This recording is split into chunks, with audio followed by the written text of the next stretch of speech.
ዛሬ የምናየው የወሎ ጎሳ ኮንፌዴሬሽን የሚባሉት የሸነምባሬንቱ ጎሳ ውልድ ነው።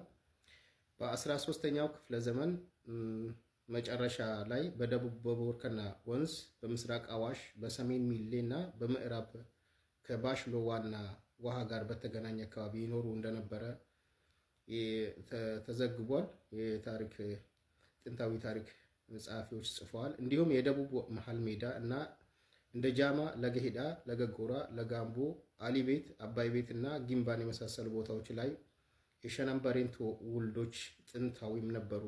እነዚህ ስሞች አንድ የወሎ ኦሮሞ ጎሳ ቡድን ነበሩ ማለት ነው። በ15ኛው ክፍለ ዘመን የተለያዩ ወሎ ጎሳዎች ከዋንጪት ወንዝ እስከ ደቡብ ድንበር ድረስ ያለውን ክልል ሙሉ በሙሉ በብዛት ይኖሩ ነበረ። የወሎ ኦሮሞ ያልተለያየ ቡድን ሆኖ ለመጀመሪያ ጊዜ የወጣው በሰሜን መካከለኛው ኢትዮጵያ ታሪክ በ16ኛው ክፍለ ዘመን የአንድነት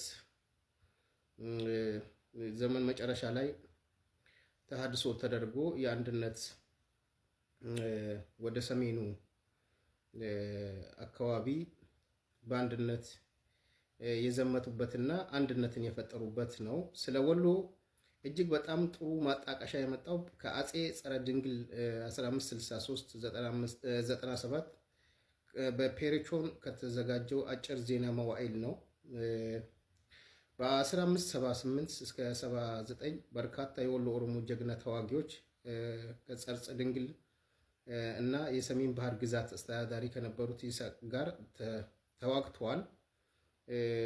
የወሎ ሸነምባሬንቱ ጎሳ ውልዶች በጣም ተዋጊ ጀግናዎች ነበሩ። በ1581 እስከ 82 እና 1590 ደምቢያና አውሳን ይዞ ተቆጣጥሮ ይኖሩ ነበረ። ወረደዩ እና አክቹ የመሳሰሉት በብዛት ወደ አውሳን አካባቢ በብዛት ይኖሩ ነበረ። በ1662 ፋሲሊደስን የእጁ ኦሮሞዎችና ወርሄ መኖ ጎሳ ጦሮች የጎንደርን ጦር ጋር ውጊያ ላይ የነበረ ሲሆን መከላከል ነበረበት። ግን የሰሜኑ የጎንደሩ ጦር ግን አልቻላቸውም። የወሎ የባሬንቱ ጎሳ ጦሮች የወሎ ገዢ ጦሮች በአንድነት ዘምቶ ጎንደርን ተቆጣጥሮ ለ200 ዓመታት አስተዳድረዋል። በ18ኛው ክፍለ ዘመን አጋማሽ ላይ ወሎ በጣም ኃያል ስለነበረ በጎንደር ያለውን የንጉሥ ነገሥታቱ ፍርድ ቤት በአጭር ጊዜ ተቆጣጥሮ በእነሱ ምትክ እስኪተካ ድረስ አድርገዋል።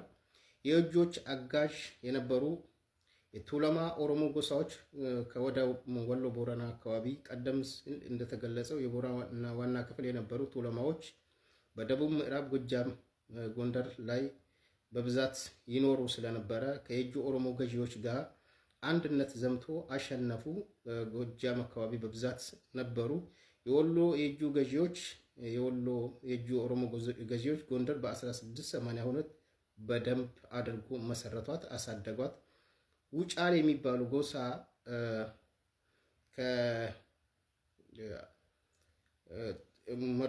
ከውጫሌ የሚባሉ ሌላ የወሎ ኦሮሞ ጎሳ ቡድን ከሐይቅ እስከ ሚሌ ወንዝ ድረስ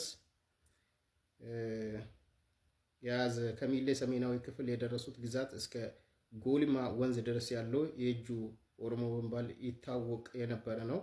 በ18ኛው ክፍለ ዘመን አጋማሽ ላይ የእጁ ስርወ መንግስት ወረሸህ ይባል የነበረው የእጁ ስርወ መንግስትና እስልምናን ተቀብሎ በኢማምነት እየሾመ በጎንደር ቡድን ፍርድ ቤት ፖለቲካ ውስጥ እስከ 19ኛው ክፍለ ዘመን አጋማሽ ድረስ የበላይ